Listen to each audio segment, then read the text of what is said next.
Visuri & Paavola Oy, vuonna 2001 perustettu kalajokinen koneurakointiyritys.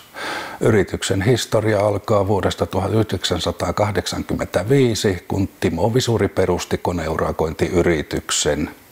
Eli ensi vuonna tulee 40 vuotta täyteen konepalvelua Kalajoella.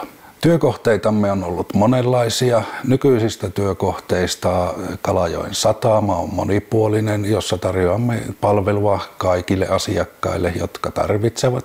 Junnikkala Oy Kalajoen saha on myös huomattava työnantaja, jossa hoidamme ihan pihan puhtaana pidosta puutavaran siirtoon. Myös Kalajoen kaupunki on suuri työnantajamme ja kaikki kalajokiset yksityiset ja yritykset pyrimme palvelemaan kykymme mukaan. Meidän vahvuutemme on ollut ammattitaitoinen ja pätevä työntekijäkunta, joista pitkäikäisin työntekijä on ollut meillä 25 vuotta.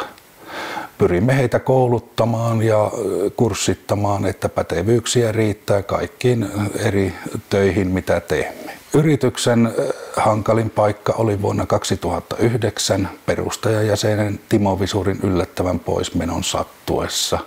Mutta siitä haluan kiittää henkilökuntaamme, joka auttoi meidät asian yli vahvalla ammattitaidolla, että työt jatkuivat. Kiitos asiakkaillemme ja ammattitaitoiselle henkilökunnallemme. Kiitos Kalajoen kaupungille saamastamme palkinnosta koko Visuri & Paavola Oyn tiimin puolesta. Kiitos. Kiitos. Kiitos.